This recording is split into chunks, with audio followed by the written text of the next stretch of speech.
India जिस चीज को लेकर जाना जाता है, इंडिया अपने कम बैक्स को लेकर जाना जाता है कि इंडिया बहुत ही बेहतरीन किस्म का जो कम बैक है वो करना जानता है, और वही हमें देखने को मिला।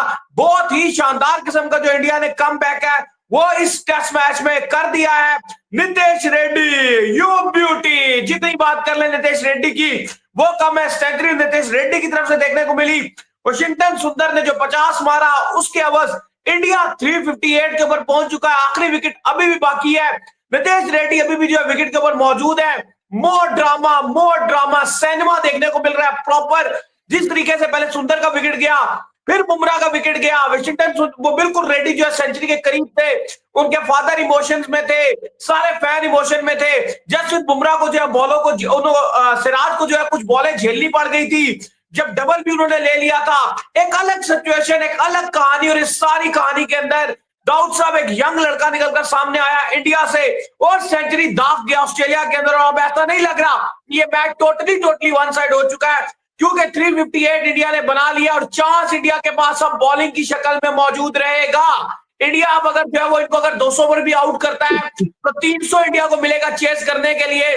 इस कहानी के अंदर दाऊद साहब मुकम्मल एंट्री हो चुकी है। मैच बराबरी की सतह पर आ चुका है। थोड़ा सा ऑस्ट्रेलिया ऊपर जरूर है, लेकिन इंडिया को एज हासिल है। भाई क्या कहेंगे? भाई अनबिलीवेबल शो था, अनबिलीवेबल कमबैक। ऐसा कमबैक कमाल ही था जिस तरह से आज रेड्डी और वाशिंगटन सुंदर खेले हैं। भाई ये अनबिलीवेबल कमबैक था। दोनों ने जिस तरह से बल्लेबाजी की, और सल्यूट किया जाता है नितेश रेड्डी को जिसने अपनी मेडन पहली सेंचुरी 4th टेस्ट मैच में बना डाली। ये उसकी पहली बॉर्डर गावस्कर ट्रॉफी थी। वो देख रहा था कि कल किस तरह से प्रेशर बना हुआ था, किस तरह से ऑस्ट्रेलियन मीडिया जो इस टीम का सबसे बेहतरीन खिलाड़ी है विराट कोहली, उसके खिलाफ किस तरह से प्रॉपर प्रोपागेंडा और प्रॉपर कैंपेन्स चलाई जा रही थी। Proper Australian media, Australian fans team India को बो किए जा रहे थे। आज सुबह भी जब मैच स्टार्ट हुआ तो हमने देखा कि ऑस्ट्रेलियन फैंस का शेमफुल जो बिहेवियर था वो चल रहा था। लेकिन उसके बाद जिस तरह से रेड्डी ने बैटिंग किया, कमाल कर दिया भाई। पहले भारत को एक टाइम पर लग रहा था कि शायद फॉलो ऑन भी भारत नहीं बचा पाएगा, पहले फॉलो ऑन बचाया, और उसके बाद जिस तरह से रेड्डी और वाशिंगटन सुंदर ने बैटिंग किया भाई, इस टाइम इंडिया उस पोजीशन पर आ चुका है, उस पोजीशन पर आ चुका है जहां से भारत इस मैच को जीत सकता है। भाई अनबिलीवेबल कमबैक हुआ एमसीजी में। नीतीश कुमार रेड्डी पकड़ के बजा दिया उसने। क्या बैटिंग की है, मतलब PAT Cummins, Mitchell Starc, Boland, Nathan line को मतलब हिलने नहीं दिया, बजा दिया पकड़ के उनको। अगले ने घुस के मारा है जो कल इन घंटों ने विराट कोहली के साथ किया है। बेटा मैं उस टाइम तक नहीं बोलूंगा उस चीज पे जब तक विराट ने उनको रिप्लाई नहीं देना, क्योंकि विराट ने बल्ले से रिप्लाई देना है। लेकिन आज जो नीतीश कुमार रेड्डी और वाशिंगटन सुंदर ने पकड़ के बजाया इन ऑस्ट्रेलिया वालों को, इनकी मैं कहता हूं धोती खोल दिया पकड़ के, इनको पकड़ कर ठोका लगा दिया। इनकी जो औकातें थी वो अब बह रही हैं। ये टिपिकल ऑस्ट्रेलियन टीम भाई। 21 साल का लड़का नीतीश कुमार रेड्डी आपके घर में घुस के जाके उस मैच में जिस इनिंग में आप फुल डोमिनेट कर रहे हो, अगला 100 ठोक के गया है और इंडिया को इतनी स्ट्रांग पोजीशन में ले आया पकड़ के कि उसने पकड़ के घंटा किधर गया मेरा, उसने पकड़ के घंटा बजा दिया इन लोगों का। और क्या बैटिंग किया साथ वाशिंगटन सुंदर ने। मतलब मैं कहता हूं चुम्मी होनी चाहिए दोनों को, एक को इस तरफ, दोनों को मैं कहता हूं एक चुम्मी देनी चाहिए, क्योंकि जिस तरह की बैटिंग इन दोनों ने की है, जिस तरह का टेम्परामेंट इन दोनों ने शो किया है, अनबिलीवेबल। कल तक लग रहा था कि इंडिया को फॉलो ऑन भी हो सकता है, मगर नितेश कुमार रेड्डी ने जितनी ज़बरदस्त बैटिंग की है वो अपने आप में एक मिसाल है, और ऑस्ट्रेलियाई खिलाड़ियों ने भी उनको काफ़ी अप्रिशिएट किया। मतलब मेलबर्न के अंदर इस पेस अटैक के सामने, ऑस्ट्रेलिया के बैकयार्ड के अंदर आप इतनी आला इनिंग खेलते हैं, ये अपने आप में एक कमाल है। और ऋषभ पंत जिस अंदाज से आउट हुए थे उसके ऊपर मैं सुनील गावस्कर साहब का वो देख रहा था, उन्होंने बोला 3 वर्ड बोले, 3 दफ़ा एक वर्ड बोला, स्टूपिड स्टूपिड स्टूपिड। उन्होंने बोला कि ये आपकी नेशनल गेम नहीं है जिस अंदाज से आप आउट हो गए। उसके लेग की तरफ मार रहे थे, एज हुआ और थर्ड मैन की तरफ कैच पकड़ा जो कि नाथन लाइन ने कैच पकड़ा, बॉलर थे स्कॉट बोलैंड।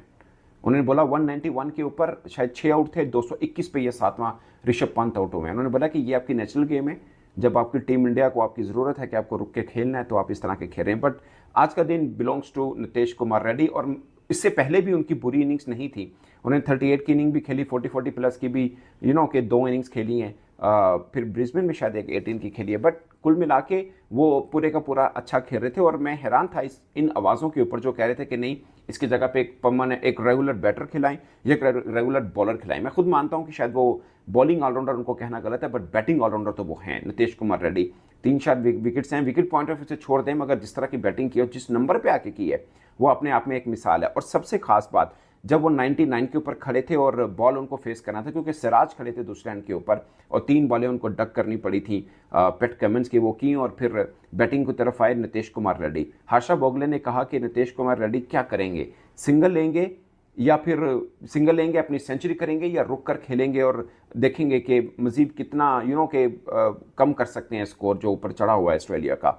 उन्होंने क्या किया, तीसरी बॉल के ऊपर सामने चौका लगाया और फिर सेकंड लास्ट बॉल के ऊपर आके उन्होंने सिंगल लिया।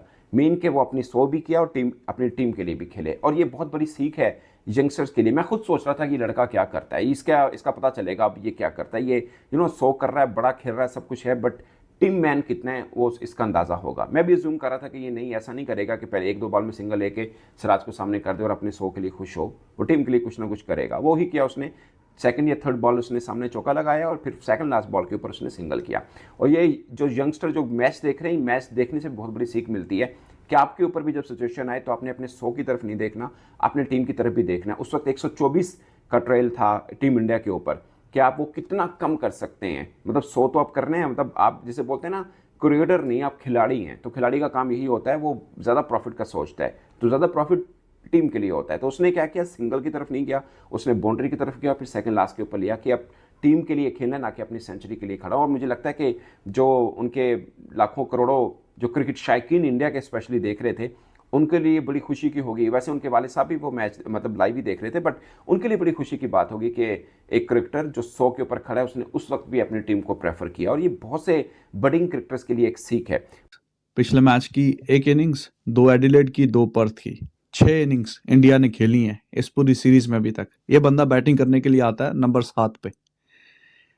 7 पे बैटिंग करने के लिए आता है, और 6 में से 4 बार ये हाईएस्ट रन स्कोरर बन के गया है इंडिया का इस पूरी सीरीज में अभी तक। इसी से अंदाजा लगा लीजिए कि कितनी शानदार परफॉर्मेंस इसने दिखाई है। और अभी 100 किया, मेडन सेंचुरी, इतने बड़े ग्राउंड में, इतनी बड़ी ऑडियंस के सामने, उस स्टेज पे भी जब आपकी टीम को जरूरत है, तो इससे अच्छी शानदार परफॉर्मेंस हो ही नहीं सकती। क्राउड में बार बार कैमरा, जैसे ही उसका 100 हुआ है, उससे पहले वो जो मोमेंट्स थे कि कहीं ना कहीं 1 विकेट रह गया, पता नहीं अब स्ट्राइक मिलेगी नहीं मिलेगी, और वो सारी मोमेंट और कैमरा पड़ता था। उसका जो फादर है वो क्राउड में मौजूद है, और अपने फादर के सामने जिस तरीके से उसने इतना हिस्टोरिक और शानदार, बेहतरीन, जिसकी जितनी भी तारीफ की जाए कम है, इतना शानदार 100 किया कि वाह, कमाल कर दिया भाई। 6 में से 4 बार हाईएस्ट रन स्कोरर बनना, आके नंबर 7 पे बैटिंग करते हुए, और ज्यादातर ये इसके साथ यही काम रहा है कि दूसरी तरफ से सपोर्ट खत्म हो जाती है, फिर इसको तेज खेलना पड़ता है, कहीं ना कहीं अपना विकेट खो के चला जाता है। इसको वो वाली फीलिंग और वो वाला एहसास मिला ही नहीं थ्रू आउट द सीरीज के, जहां पे ये खुल के खेले एंड तक कि हाँ ठीक है, एक ब्रिस्बेन वाली पहली इनिंग्स में आउट हो गया 16 रन पे, वरना अब पर्थ में पहले इनिंग के हाईएस्ट रन स्कोरर ये था। एडिलेड की दोनों बारियों का, पहले इनिंग्स का, दूसरी इनिंग्स का हाईएस्ट रन स्कोरर इंडिया की तरफ से ये था, और इस इनिंग का भी हाईएस्ट रन स्कोरर इंडिया की तरफ से ये है। तो ये नंबर 7 पे आके जो इतनी शानदार बारी खेल के जा रहा है, तो ऊपर वालों को कोई थोड़ा तो एहसास होना चाहिए। ये अच्छी बात है, इसकी तारीफ के लिए ये बहुत अच्छी बात है कि टीम का नंबर 7 पे खेलने के लिए जो बैट्समैन आ रहा है, वो innings after innings highest run scorer बन के जा रहा है। लेकिन ये बाकी टीम के लिए अच्छी नहीं है कि उस टीम के ऊपर के जो 6 वाले हैं वो उनके लिए क्वेश्चन उठता है कि भाई why they are not performing well, कि नंबर 7 वाला आके 6 में से 4 बार हाईएस्ट रन स्कोरर बन गया, 1 बार 2 बार समझ में आती है। मतलब match after match, innings after innings, यही कहानी है। It shows the brilliance of this guy and at the same time it shows the sort of form ऊपर वाले जो हैं वो भी ये डिस्क्राइब करती है बात। He was amazing. नमस्कार दोस्तों, इंडिया और ऑस्ट्रेलिया के बीच चल रहे चौथे टेस्ट मैच का तीसरा दिन समाप्त हो गया है। इंडिया का जब 221 पे 7वां विकेट गिरा तब तो ऐसा लग रहा था कि इंडिया फॉलो ऑन भी नहीं बचा पाएगा। उसके बाद में नीतीश कुमार रेड्डी और वाशिंगटन सुंदर ने शानदार बल्लेबाजी करके इंडिया को एक अच्छी स्थिति में ले आए हैं। नीतीश कुमार रेड्डी ने अपना संपूर्ण योगदान दिया है इंडिया को बचाने में और उनका साथ निभाया है वाशिंगटन सुंदर ने बहुत ही अच्छे तरीके से। नीतीश कुमार की इस पारी को देखकर पाकिस्तानी भी मुरीद हो गए हैं कि यार क्या यंग टैलेंट निकल के आ रहा है इंडिया से। यंगस्टर बहुत अच्छा कर रहे हैं और सीनियर प्लेयर अपनी जिम्मेदारी अच्छे तरीके से नहीं निभा रहे हैं। 2 दिन का मैच समाप्त होने के बाद ऐसा लग रहा था कि इंडिया यहाँ से भी मैच ये हार जाएगी, लेकिन वाशिंगटन सुंदर और नीतीश कुमार की पारी ने इंडिया को वापस गेम में लेके आया है। ऑस्ट्रेलिया के पास फिलहाल 116 रनों की लीड है। चौथे दिन के खेल में शुरुआती में इंडिया के पास 1 विकेट रहेगा। तो दोस्तों, कैसे लगी आपको नीतीश कुमार की और वाशिंगटन सुंदर की पारी? अगर वीडियो अच्छा लगा हो तो वीडियो को लाइक शेयर करना ना भूलें। अगर चैनल पर नए हो तो चैनल को सब्सक्राइब भी कर लें। धन्यवाद। जय हिंद, जय भारत।